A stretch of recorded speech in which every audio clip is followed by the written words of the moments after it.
के लेक्चर में हमने फ्रेनेल के अर्ध आवर्ती कटिबंध यानी फ्रेनेल्स हाफ पीरियड जोन के बारे में चर्चा की थी। आज हम फ्रेनेल्स हाफ पीरियड जोन की मदद से किसी बिंदु पर तरंगाग्र के कारण यानी वेव फ्रंट के कारण इंटेंसिटी यानी तीव्रता ज्ञात करेंगे। फ्रेनेल हाफ पीरियड जोन्स क्या होते हैं ये हम डिटेल में समझ चुके हैं। इसे एक बार थोड़ा सा रिवाइज कर ले कि ये एक अपर्चर है, बाकी सब यहाँ ओपेक है, ये अपर्चर है, इसके पीछे सोर्स है, लाइट सोर्स है। तो तरंगाग्र यानी वेव फ्रंट आगे की ओर बढ़ रहा है और आपके अपर्चर तक पहुंचता है। फ्रेनेल ने कंसेप्ट दिया हाफ पीरियड जोन का, किस तरह से कि मान लीजिए आप किसी पॉइंट P पर इस वेव फ्रंट के कारण इंटेंसिटी तीव्रता ज्ञात करना चाहते हैं, तो यहां से जो वेव फ्रंट है उस पर एक परपेंडिकुलर डालिए जो कि वेव फ्रंट को पॉइंट O पर काटता है। अब मान यदि ये दूरी B है तो B plus lambda by 2 radius लेकर, त्रिज्या लेकर, यहां से एक त्रिज्या लेकर O को सेंटर मानते हुए एक सर्कल आपको ड्रॉ करना है।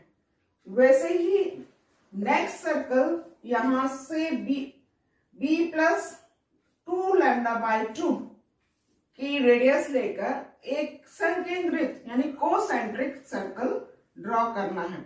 इसी तरह से B plus 3 lambda by 2, B plus 4 lambda by 2 और ऐसे ही B plus n lambda by 2 की त्रिज्या लेकर आपको कोसेंट्रिक सर्कल्स बनाने हैं। ये फ्रेनेल के हाफ पीरियड जोन कहलाते हैं। ये एनुलर रीजन्स जो कि जैसे ये तो इस फर्स्ट सर्कल में जो एरिया है वो फर्स्ट हाफ पीरियड जोन और सेकेंड हाफ पीरियड जोन जो ये OM2 रेडियस के सर्कल और OM1 रेडियस के सर्कल के बीच में जो एरिया एनुलर रीजन है वो सेकेंड हाफ पीरियड जोन, ऐसे ही third half period zone, fourth half period zone कहलाते हैं। हाफ पीरियड जोन इसलिए कहलाते हैं क्योंकि इन जोन से जो P पॉइंट तक वेव पहुंचती है उनमें जो पाथ डिफरेंस है वो लैम्डा बाय 2 का यानी पथांतर लैम्डा बाय 2 का होता है। ये सब हम डिटेल में पिछले लेक्चर्स में स्टडी कर चुके हैं। आज हम इस पॉइंट P पर इस वेव फ्रंट के कारण इंटेंसिटी क्या होगी वो निकालना है। और जैसा कि हम जानते हैं इंटेंसिटी एम्पलीट्यूड के स्क्वायर के यानी आयाम के वर्ग के समानुपाती यानी प्रोपोर्शनल होती है। इस कारण से पहले हम इसमें इस पॉइंट पर इस वेव फ्रंट के कारण जो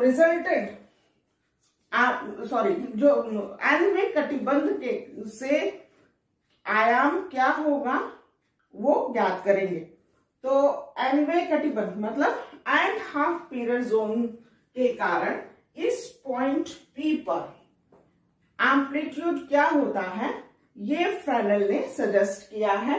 उनके अनुसार यदि हम ये एंड हाफ पीरियड जोन के बारे में बात कर रहे हैं तो हम एंड सिंबल ले लेते हैं। तो और जो एम्पलीट्यूड यानी आयाम का सिंबल हम RL ले रहे हैं एंड वे अर्ध आवर्ती कटिबंध के कारण। ये area of the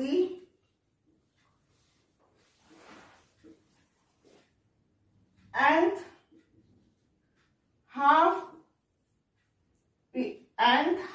period zone.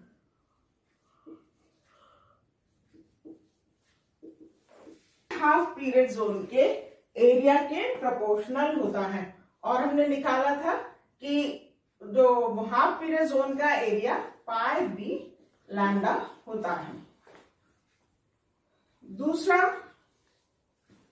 ये जो एम्पलीट्यूड है वो इनवर्सली प्रोपोर्शनल होता है किसके? Average distance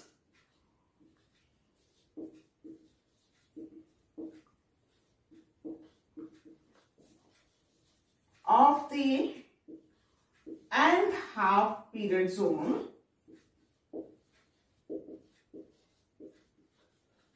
from the point।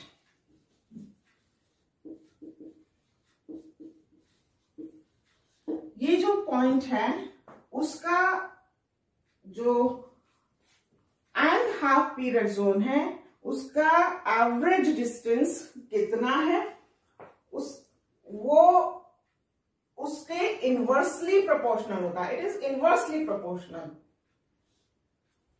1/, it is inversely proportional to average distance of the nth period and half period zone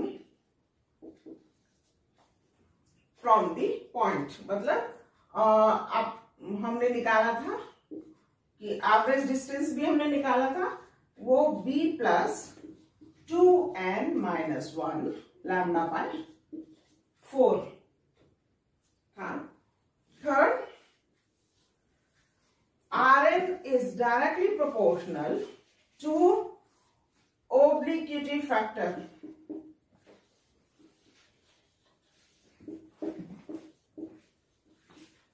Hindi में से तिर्यकता गुणांक,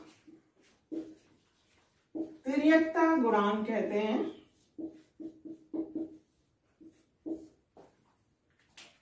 तो ये तिर्यकता गुणांक के प्रोपोर्शनल है। तिर्यकता गुणांक क्या होता है? Proportional to 1 plus cos theta n. Theta n angle है, कौन सा एंगल है? आप जो nth हाफ पीरियड जोन है उसका पर परपेंडिकुलर डालिए, वो जो और इस पॉइंट को P पॉइंट से मिलाइए, तो ये जो एंगल है वो थीटा एन कहलाता है। तो finally Rn is proportional to pi b lambda 1 plus cos theta n upon b plus 2n-1 lambda upon 4। अब आप देख रहे हैं कि फर्स्ट के लिए, फर्स्ट जोन में मतलब O पर जब आप होंगे तो उसके लिए थीटा एन की वैल्यू 0 होगी। तो थीटा एन की value 0, that means cos theta n, cos 0 1 और ये 2, तो ये टोटल 2 हो जाएगा। लेकिन जैसे आप इसको देखेंगे M1 पर होंगे तो थीटा एन का कुछ मान होगा, M2 के लिए थीटा एन का मान बढ़ जाएगा, M3 के लिए थीटा एन और बढ़ जाएगा। मतलब जैसे जैसे आप बाहर की तरफ बढ़ेंगे वैसे वैसे जैसे जैसे एन का मान बढ़ता जाएगा वैसे वैसे थीटा एन मतलब एंगल का मान बढ़ता जाएगा। और एंगल का मान बढ़ रहा है तो कॉस थीटा एन का मान कम होगा। तो कहने का मतलब ये है कि वैसे वैसे 1 प्लस कॉस थीटा एन, ये जो तिर्यकता गुणांक है उसकी वैल्यू कम होती जाएगी। तो बाहर के एंगल हाफ पीरियड जोन्स के लिए जो आयाम है वो कम होता जाएगा। बाहर के जितना ज्यादा एन की वैल्यू होगी उतना ही ज्यादा 1 प्लस कॉस थीटा एन की वैल्यू कम होगी, और यहाँ एन बढ़ने के कारण ये जो वैल्यू है वो बढ़ेगी। दैट मीन्स Rn जो एम्पलीट्यूड है, आयाम है, उसका मान कम होता जाएगा। क्या इसका मतलब? फर्स्ट हाफ पीरियड जोन से जो आयाम यदि का मान p पर ज्यादा होगा, सेकेंड से और कम होगा, और जैसे जैसे n की वैल्यू बढ़ती जाएगी वैसे वैसे जो p बिंदु पर जो आयाम है उसका मान कम होता जाएगा।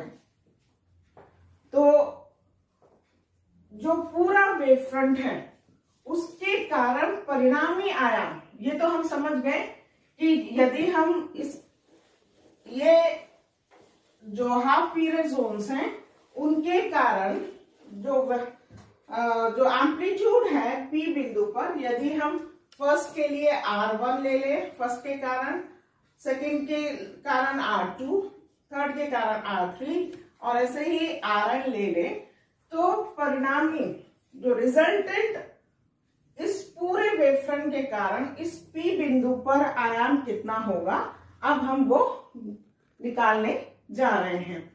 तो जैसा कि हमने बात की कि ऑल्टरनेट हाफ पीरियड जोन से जो वेव्स P पॉइंट तक पहुंचेंगी उनके बीच का जो पथांतर है, यानी कि जो पाथ डिफरेंस है, वो λ/2 होता है। पाथ डिफरेंस यदि λ/2 है, दैट मीन्स कि फेज डिफरेंस यानी कलांतर वो पाई का होगा।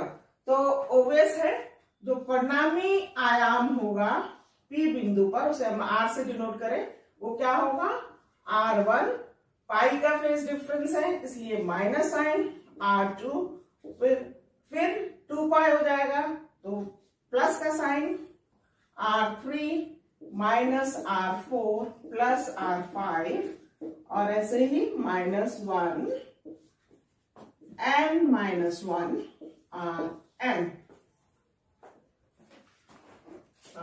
जैसा कि हमने बात की R1 is greater than R2 is greater than R3 and so on Rn। तो चूंकि R2 की वैल्यू R1 से कम और R3 से ज्यादा है, तो हम R2 को R1 प्लस R3/2 लिख सकते हैं। वैसे ही R4 को R3 प्लस R5/2 लिख सकते हैं। वैसे ही R6 को R5 प्लस R7/2 लिख सकते हैं। और इसमें R equals to R1/2 plus R1/2 minus R2 plus इसको हम R3/2 plus R3/2 minus R4 plus R5/2 plus R5/2 plus and so on. तो हम R2 को यहां रिप्लेस कर दे R1 प्लस R3/2, तो ये आपका हो जाएगा R1/2 plus R1/2 minus R2 को लिख दे R1 plus R3/2 plus R3/2 नहीं sorry plus R3/2 plus R3/2 minus R4 को लिख दे R3 प्लस R5/2 प्लस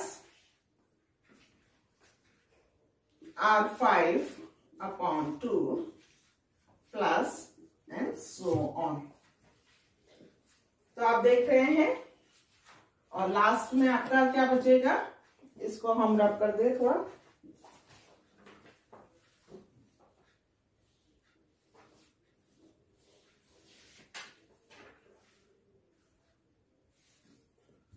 तो -1 n -1 Rn/2। तो R1/2 और यहां से R1/2 minus R1/2 cancel out हो जाएगा, ये minus R3/2 plus R3/2 cancel हो जाएगा। वैसे ही यहाँ R3/2 माइनस R3/2 कैंसिल हो जाएगा, minus R5/2 minus R5/2 cancel out हो जाएगा। इस तरह से पूरी कैंसिल आउट हो जाएंगे और लास्ट में केवल यही टर्म बचेगी। तो ये हो जाएगा -1 n - 1 Rn/2। अब यदि n सम है यानी इवन है तो ये हो जाएगा R1/2 माइनस Rn/2। यदि n इवन है मतलब सम है, और यदि n ऑड है मतलब विषम है तो R1/2 प्लस Rn/2 हो जाएगा फॉर n ऑड। लेकिन अधिकतर n का मान बहुत ज्यादा होता है तो Rn का मान बहुत कम होगा, तो लगभग आप इसको शून्य मान सकते हैं। तो ये हो जाएगा R1/2। तो जो परिणामी आयाम है जो इस पॉइंट P पर पूरे वेव फ्रंट के कारण है, वो प्रथम जो हाफ पीरियड जोन है, जो फर्स्ट हाफ पीरियड जोन है, उसके आयाम के मतलब एम्पलीट्यूड के आधा होता है। तो आपका R = R1/2। अब इंटेंसिटी एम्पलीट्यूड के स्क्वायर के प्रोपोर्शनल होती है, तो इट विल बी R1² और R1² क्या है, जो फर्स्ट हाफ पीरियड जोन है उसके कारण इंटेंसिटी है। तो आप इसे लिख सकते हैं I = I1/4। मतलब इस पॉइंट P पर पूरे वेवफ्रंट के कारण, जो वेवफ्रंट है उसके कारण जो इंटेंसिटी है वो फर्स्ट हाफ पीरियड जोन के इंटेंसिटी की 1/4 होती है। धन्यवाद।